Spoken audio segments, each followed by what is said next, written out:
책을 띄워달라고 했는데 됐습니다. 나다니엘 호손이 쓴 책이 있거든요. 큰 바위 얼굴이라는 책. 아마 책이 나오는 주인공은 어네스트인데 산골 계곡 마을의 맞은편에 큰 바위 얼굴이 있었습니다. 그 바위 얼굴은 굉장히 너그럽고 인자한 모습인데 이 주인공 어네스트의 어머니가 이렇게 어린 아들에게 이야기를 합니다. 우리 동네에서 저 바위 얼굴의 모습을 가진 사람이 반드시 나타나서 이 마을의 화평과 행복을 줄 것이다. 그분이 언젠가는 나타나게 될 것이다. 그 어머니가 들려준 이야기를 그대로 믿은 사람이 누구냐 하면은 바로 어네스트라는 아들이에요. 그래서 이 어네스트는 태어난 곳이 산골이고 계곡의 마을이지만 그에게 날마다 바라보는 대상은 저 산의 바위 얼굴이에요. 누군가가 저 바위 얼굴을 닮은 사람이 이 마을에 와서 이 마을의 평안을 지켜주고 이 마을의 모든 사람들에게 행복을 줄 수 있는 그 사람이 언제나 나타날까? 사회에 나가서 경제적으로 성공한 사람을, 그리고 위대한 정치가를, 그리고 문학가, 세상적인 활동을 하는 사람들, 어느 누구를 기다려 보아도 저 바위 얼굴을 닮은 자가 나타나지 않습니다. 그 기다림 속에 어네스트는 소년에서 청년으로, 장년으로, 노년이 되었습니다. 노인이 되었어요.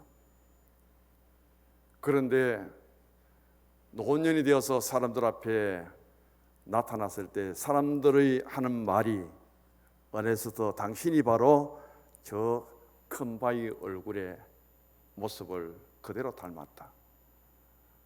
바로 그 이야기를 하면서 누구를 대상으로 하며 누구를 바라보며 누구를 기다리느냐, 그 삶 속에 보잘것없는 그 마을의 농부로 태어났지만 어네스트가 날마다 자신이 기다렸던 큰 바위 얼굴을 닮은 사람, 그것을 바라보며 그분을 기다리다가 자신이 큰 바위 얼굴을 닮았다는 그런 이야기를 호돈이라는 작가가 작품을 통해서 우리에게 남겨준 책입니다. 찬송가 452장에 보면은 내 모든 소원 기도의 제목은 예수님 닮기 원함이라.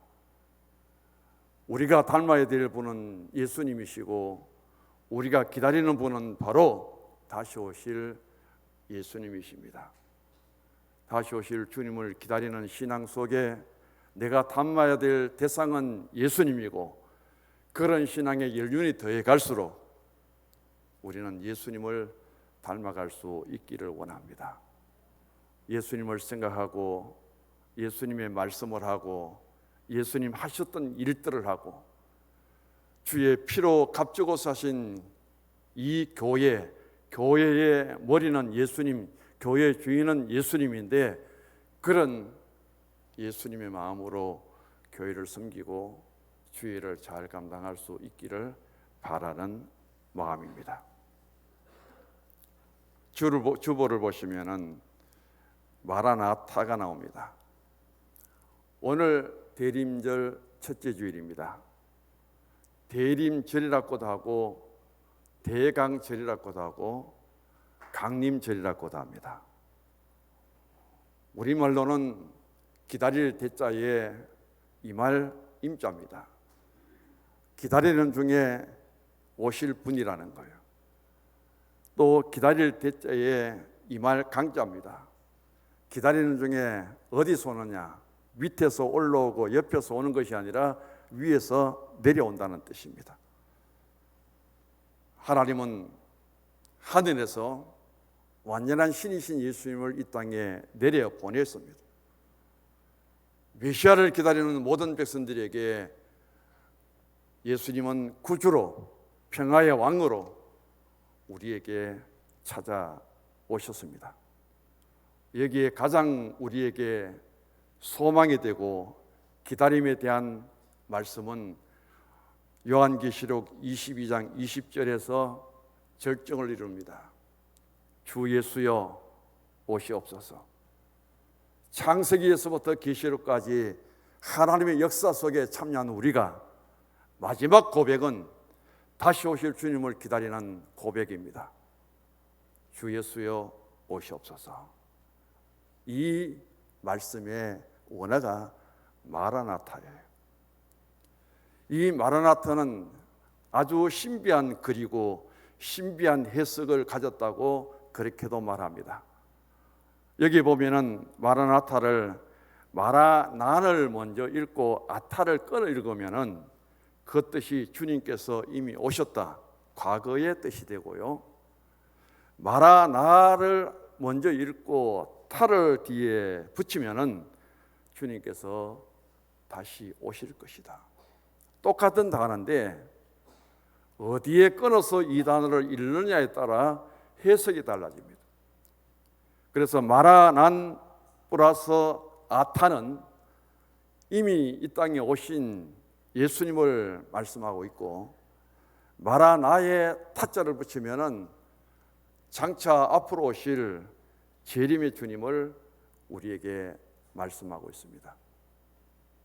과거는 이미 오신 예수님, 미래는 다시 오실 예수님, 그럼 현재는 언제든지 우리에게 주님 찾아오실 텐데 그 주님을 만날 수 있기를 원합니다. 주님 찾아오셨네, 모시어 드리세. 보라, 성자 오셨네, 모시어 드리세. 나의 삶 속에 그분을 만나고 찾아오신 예수님을 만나고 내 신앙의 체험을 가질 때, 경험을 하게 될 때 그 신앙이 우리에게 간증이 되고 그 신앙이 우리에게 증거가 되는 것을 보게 됩니다. 오늘 대림절 첫째 주일입니다. 초가 5개 있는데 불은 하나만 켰습니다. 그리고 양초가 세워진 둘레는 바로 화관으로 푸른 나무로 하여금 되어 있고요. 11월 달에 대강절이 시작되다 보니까 아직 준비가 되지 못했는데 포인세티아죠. 꽃 화분이 앞에 준비되면 더 보기 좋을 텐데 지금 포인세티아가 앞에 있습니다.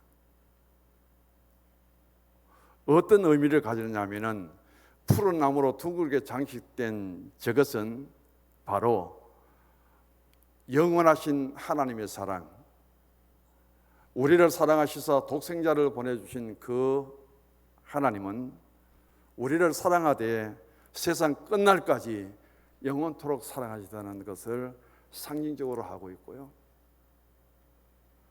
5개의 촛불이 켜질 때 주님은 이 어둠의 세상에 빛으로 오신 예수님을 상징합니다.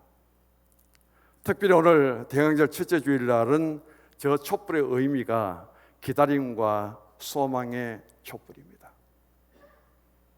주님이 오셔서 우리와 함께 하시는 임마누엘의 신앙을 대망하고 기다리는 이 땅에 지치고 상한 10년들 속에 주님은 찾아오셔서 우리의 삶의 어둠을 물리치고 빛으로 함께 하시는 그 주님을 여기에서 나타내고 있습니다. 기독교는 어떤 종교냐? 하나님이 스스로 인간이 되셔서 이 땅에 찾아오심을 우리에게 보여주시고 나타내신 종교라고 합니다. 이것을 신학적으로는 인카네이션, 성육신이라고 하죠.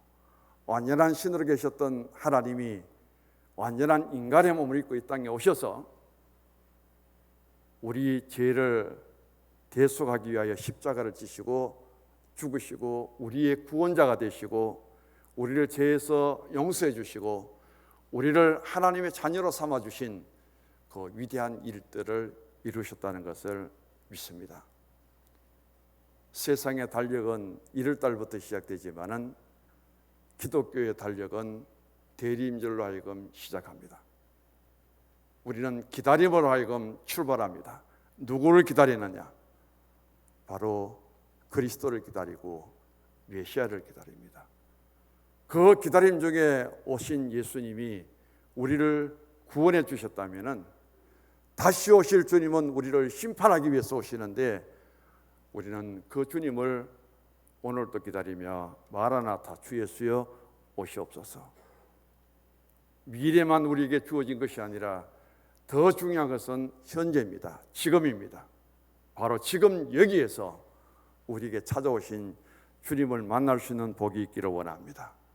지치고 힘들고 병들고 약하고 그때 주님을 만나서 그 주님을 통해서 어떤 신앙적인 영적인 체험을 했는지, 그걸 통해서 나의 변화는, 나의 달라진 것은 무엇인지 그것을 증거하고 나타내는 것이 바로 우리의 신앙의 고백이고, 믿지 않는 사람에게는 증거가 될 것이고 믿는 사람에게는 간증이 될 수 있습니다.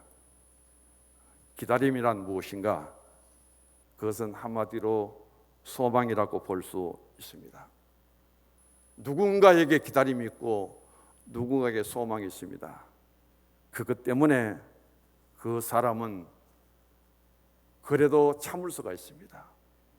인내할 수가 있습니다. 기다림이 없고 소망이 없다면 우리는 참 견디기 어렵고 자기 자리를, 자기 스스로를 지키기가 어려울 수밖에 없습니다. 오늘 본문을 보시기 바랍니다. 눈물의 선지자 예레미야는 절망 가운데 하나님을 바라봅니다. 이스라엘 나라에 있어서 통일 왕국은 참 아름다운 나라였고 좋은 나라였습니다. 다윗이 통일 왕국을 이루고 이스라엘을 강성하게 세울 때 하나님은 다윗으로 하여금 한 번도 실패한 적이 없도록 만듭니다. 어느 나라도 다윗의 나라를 대적할 수 없었습니다. 그러던 이스라엘이 다윗의 뒤를 이어서 솔로몬이 왕이 되고 솔로몬 이후에 두 나라로 갈라지게 됩니다. 하나는 북왕국 이스라엘과 또 하나는 남왕국 유다로 분열되어서 그들은 끊임없이 분쟁하고 갈등을 겪습니다. 이 둘은 다 하나님의 언약의 백성이에요. 언약이라고 하는 것은 하나님은 우리의 하나님이시고 우리는 하나님의 백성이라는 약속이에요. 그런 백성들이 하나님 안에서 분열됩니다. 그리고 북왕국과 남왕국 유다는 끊임없이 갈등과 전쟁과 싸움을 통해서 역사를 이어가다가 북왕국 이스라엘은 BC 722년에 아수르의 멸망을 당하고 136년 뒤인 BC 586년에 남왕국 유다는 바빌론에 멸망을 당하고 포로로 잡혀갑니다. 이스라엘 나라 백성들은 나라도 잃어버렸고 땅도 잃어버렸고 이제는 하나님까지, 신앙까지도 잃어버리게 됩니다. 가장 자랑스럽게 됐던 다윗의 영광도 솔로몬의 화려함도 그들은 더 이상 기대할 수 없는 상태 속에 빠져 있고 날마다의 삶은 하나님의 영광 찬송이 아니라 탄식과 절망과 눈물뿐이었습니다. 하나님이 우리에게 복 주시고 하나님이 우리에게 은혜를 주시고 하나님의 서민이라고 한 그 약속은 이제 어디에서 찾을 수 있는가? 우리는 하나님의 거룩한 백성들인데 우리의 그 거룩한 신앙의 삶은 이제 어디에서 회복할 수 있을 것인가?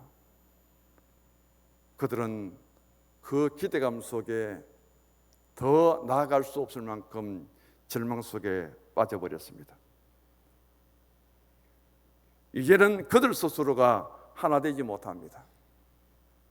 포로 생활 속에서 어떻게 하면 좀 더 자유함을 누릴까?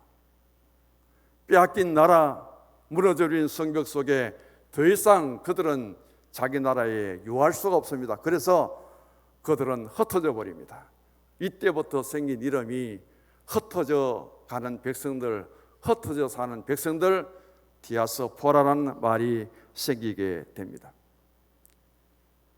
예루살렘 성전 공동체 속에서 절기를 지키며 하나님의 거룩한 백성으로서 그들이 가졌던 신앙의 의식도, 절기도 이제는 더 찾아볼 수 없습니다. 뿔뿔이 흩어져서 디아스포라가 된 그들 가운데 하나님은 때를 따라 선지자를 통하여 그들의 잘못을 지적하고 회개를 촉구하지만은 어느 누구도 바로 알아듣는 사람이 없습니다. 바로 이런 백성들 앞에 하나님의 명령을 통해서 하나님의 말씀과 하나님께로 돌아오도록 회개하고 돌아오도록 외쳤지만 거절하는 그들 앞에 눈물을 흘리며 외치는 예레미야를 바라보고요. 그 예레미야 예가서는 그렇게도 하나님의 뜻을 전했는데 돌아오지 않고 돌이키지 않는 그들을 바라보며 애끓는 가슴으로 눈물을 흘리며 슬픈 노래를 지은 그 내용이 예레미야 예가서를 통해서 우리에게 들려주고 있습니다. 오늘 예레미야 예가서 19절과 20절 본문을 같이 읽어봅니다. 내 고초와 재난, 그 숙과 담즙을 기억하소서. 내 마음이 그것을 기억하고 내가 낙심이 되오나. 얼마만큼 이 예레미야가 고통 가운데 낙심하고 있는가? 우리가 짐승을 잡든지 살아있는 생명체를 통해서 그 가운데 가장 선 것을 아무리 맛있는 고기라도 쓸개가 터지면 먹기가 어려울 만큼 힘들지요. 바로 그 이야기를 합니다. 가장 큰 쓸개짓과 같은 고난이 나라에서는 유다에 이스라엘에 닥쳤다면 바로 오늘 하나님의 백성들에게도 닥쳤고 예레미야는 지금 쓸개즙을 마시는 그런 고통과 아픔을 통해서 자신의 삶이 주어졌는데 어디에도 벗어날 수 있는 출구가 없다는 거예요. 벗어날 수 있는 길이 없다는 겁니다. 그런 절망감 속에 쌓여 있는데 그렇다면 내 삶을 포기할 것인가? 이 나라 민족은 소망이 없는 것인가? 아니라는 거예요. 아무리 절망적이라도 소망이 있는 곳이 있습니다. 바로 하나님의 나라예요. 이 나라가 아무리 절망 속에 빠졌던 할지라도 그래도 희망과 소망을 심어줄 수 있는 곳이 있습니다. 교회가 되어야 됩니다. 왜냐하면 이 땅이 끝이 아니기 때문에. 우리는 이 땅이 무너지고 이 땅이 가장 절망의 수렁텅이에 빠진다 할지라도 우리에게는 소망이 있습니다. 하나님의 나라가 있기 때문에 그게 성도들의 신앙의 힘이에요. 예레미야는 이런 스디슨 고통과 아픔이 있을지라도 그럼에도 하나님 안에 소망이 있기 때문에 기다리라는 겁니다. 오늘의 이 암담한 현실을 뚫고 나갈 수 있는 길은 바로 믿음이라는 사실을 외치고 있습니다. 19절과 26절을 비교해서 한번 읽어보십시다. 19절만요. 내 고초와 재난, 곧 숙과 담즙을 기억하소서. 쓸개즙을 마시고 가장 고통스러워하는 그 때와 26절이 있습니다. 사람이 여호와의 구원을 바라고 잠잠히 기다림이 좋도다. 그럼에도 여호와는 구원자이십니다. 하나님이 우리를 도와주십니다. 그 하나님을 기다릴 수 있는 그 신앙, 기다림이 힘들고 지치고 그럴지라도 기다림이 있는 것이 얼마나 좋은 일이냐. 지금은 낙심하고 절망적일지라도 하나님이 우리를 구원하신다는 소망을 가지는 것이 얼마나 좋은 일이냐. 그것을 예레미야가 우리에게 던져주고 있습니다. 예가서를 읽어보면요, 절망과 소망과 탄식이 항상 이어지는데 그런 중에서도 찬양이 나옵니다. 감사가 나와요. 현실적으로 우리가 처한 환경은 절망적이고 탄식이 쏟아지고 좌절할 수밖에 없지만은 하나님의 은혜와 하나님의 구원을 바라보니 그럼에도 감사가 나오고 찬송이 나오고 하나님의 도우심을 바라보니 소망이 생기고 기다림이 있다는 거예요. 이런 예레미야의 외침 속에 유다는 70년 만에 다시금 포로에서 해방되고 그들이 고국으로 돌아오고 잃었던 신앙을 찾고 자유함을 누리게 된 것을 우리가 생각해 봅니다. 그럼 첫 번째로 오늘날 많은 사람들은 희망을 포기하고 있다고 합니다. 요즘 20대, 30대 젊은이들 참 과거하고 비교할 수 없을 만큼 여유로운, 풍요로운 삶을 살아요. 제가 20대, 제가 10대만 하더라도 먹을 것도 없었잖아요. 그때 외친 말이에요. 왜 이렇게도 못 사나? 왜 이렇게 못 살았나? 저는 그 말을 엄청 많이 했어요. 아버지 왜 이렇게 못 살았나? 그게 우리의 외침이었는데 지금은 먹고 사는데 걱정 없잖아요. 그럼에도 불구하고 언제부턴가 오늘의 시대 속에 생겨난 단어가 있습니다. 삼포세대가 뭔지 아십니까? 신권사님, 정권사님은 알아요? 세 가지 포기하는 시대랍니다. 그게 뭐예요? 5포세대를 아십니까? 7포세대를 아십니까? 혜민이 3포세대가 뭐라? 이제 곧 시험 치는데.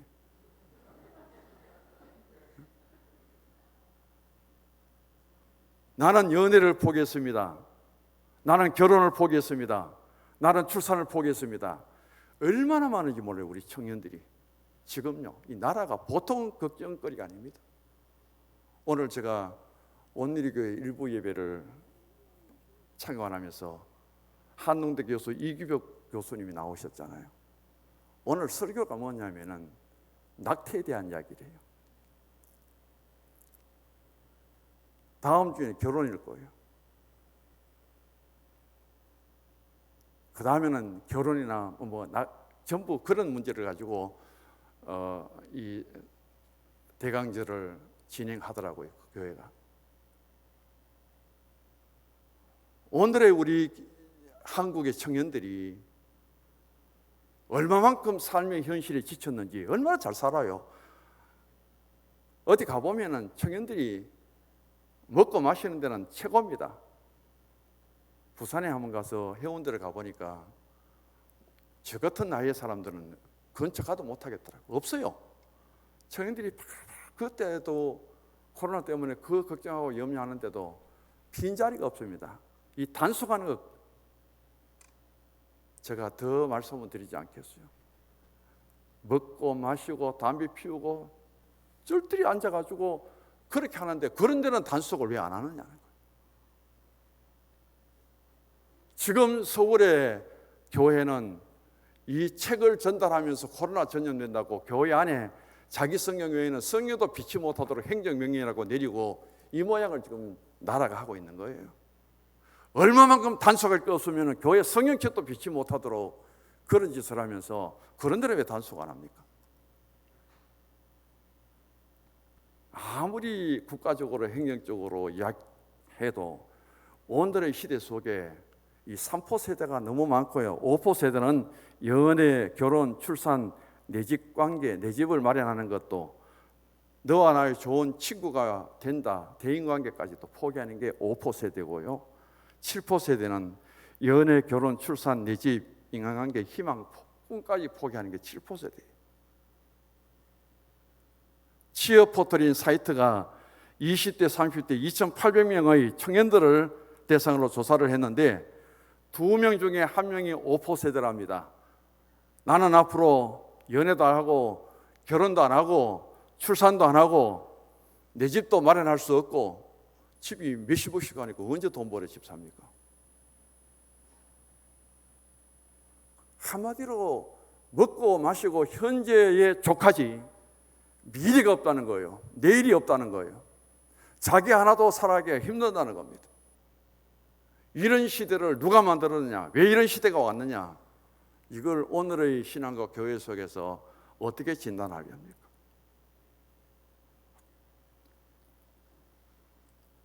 이런 가운데 참 지도자들이 어떤 방향을 지시하고 어떤 계획을 세워도 따라주질 않습니다.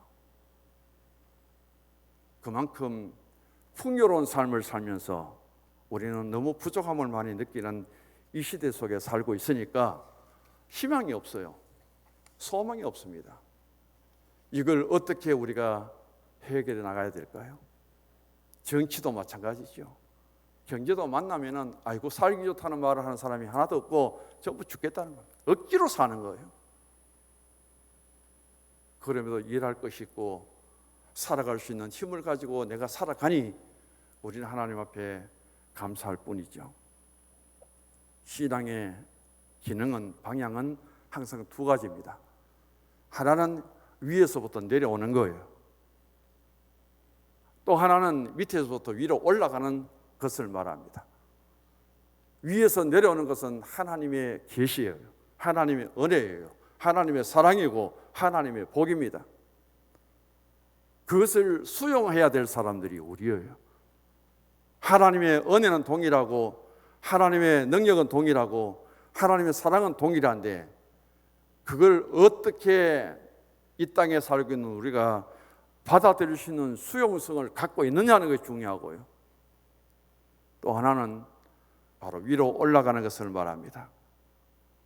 그것은 원들의 삶의 자리가 어떠냐는 것이 중요해요. 내 삶의 자리에 부족함이 없고 그런 사람들은 누구의 도움을 받을 필요도 없습니다.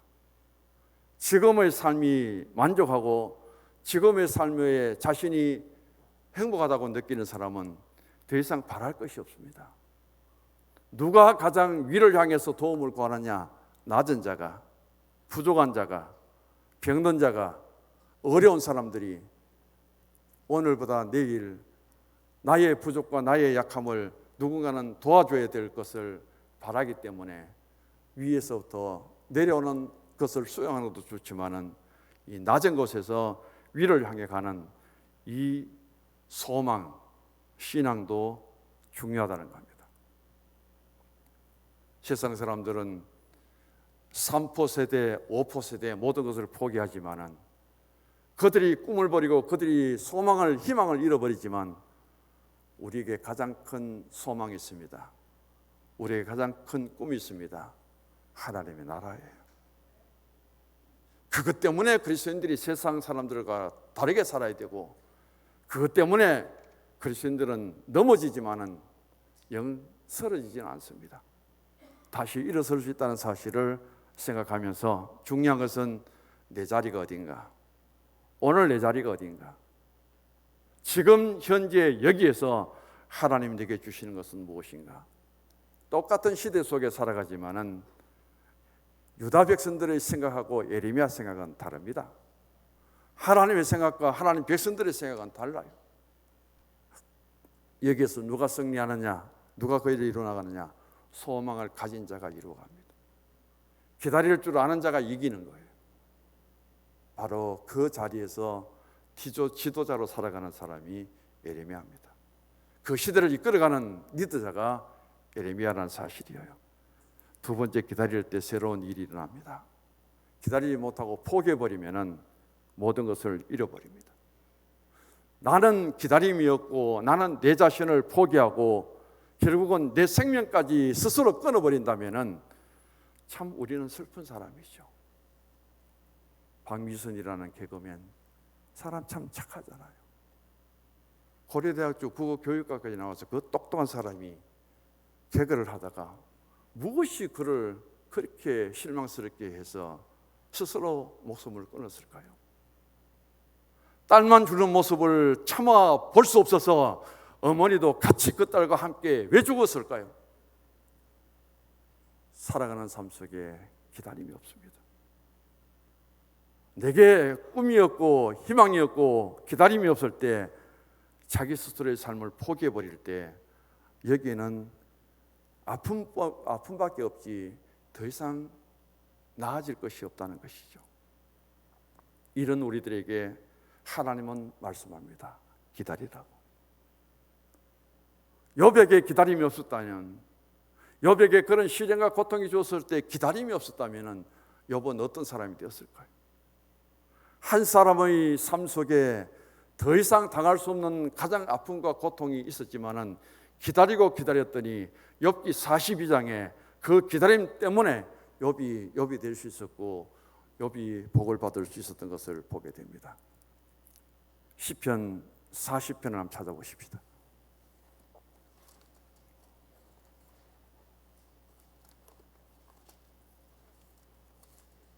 시편 40편 2절을 같이 읽습니다.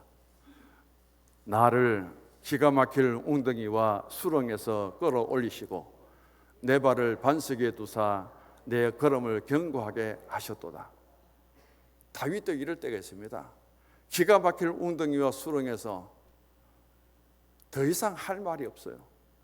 그런데 어떻게 다윗이 이런 기가 막힐 웅덩이와 수렁에서 올라올 수 있었느냐 하면 1절을 읽습니다. 내가 여호와를 기다리고 기다렸더니 귀를 기울이사 나의 부르짖음을 들으셨도다. 그런 기가 막힐 웅덩이와 수렁에서 하나님께 기도하고 하나님께 구하였더니 하나님이 귀를 기울이시사 우리의 작은 신음에도 응답하신 하나님이 나를 건져주셨도다. 기다림이 없었다면, 기도가 없었다면 이루어질 수 없는 일입니다. 넘어가야 되겠네요. 마지막 세 번째, 하나님을 바라볼 때 기다릴 수 있습니다. 예레미야로 다시금 돌아갑니다. 예레미야가 3장 21절을 같이 읽읍시다. 이것을 내가 내 마음에 담아 두었더니 그것이 오히려 나의 소망이 되어 사오면. 여러분, 쑥을 먹고 고초의 재난 속에 슬개즙을 마셔서 가장 쓰고 고통 속에 있는 것을 포기하고 버린 것이 아니라 21절에 예레미야는 그것을 자기 마음에 담아두었습니다. 마음에 담아두고 끝나는 것이 아니라 소망이 되신 하나님을 바라보고 그는 자신의 모습을 하나님께 드렸죠. 그것을 벗어버리기 위해서 자기를 포기하고, 그렇다면 그에게는 소망이 없습니다. 그 기다림 속에 소망을 가졌으니 하나님이 다시금 그 불행과 슬픔과 탄식과 외로움 속에서 하나님이 건져주셨고 구원의 길을 열어주셨다는 사실을 여기에서 말씀하죠. 어떻게 그렇게 할 수 있었느냐. 22절을 읽습니다. 여호와의 인자와 긍휼이 무궁하심으로 우리가 진멸되지 아니하나이다. 하나님의 인자심과 하나님 그 사랑은 반드시 그 아픔과 고통을 마음속에 담고 소망을 둘 때 하나님은 그것을 통해서 구원해 주시고 변화시켜 주시고 이루어 주신다는 사실을 우리에게 들려주십니다. 25절 마지막 읽습니다. 기다리는 자들에게나 구하는 영혼들에게 여호와는 선하시다. 선하신 하나님이 우리의 작은 신음에도 귀를 기울이시고 들어 응답할 때까지 기다리시고, 기다릴 때 하나님은 악한 하나님이 아니라 선을 베푸시는 하나님인 줄 믿으시기 바랍니다. 합력하여 선을 이루신 분이 하나님이십니다. 기다림의 신앙 속에 구하고 원하는 것들이 이루어지고 성취되는 곳에 내가 만난 하나님, 함께함을 증거하고 살아갈 수 있는 성도 여러분의 신앙과 삶이 되기를 바라고, 이 기다림 속에 2020년 성탄절을 맞이할 수 있기를 바랍니다. 하나님 아버지, 우리에게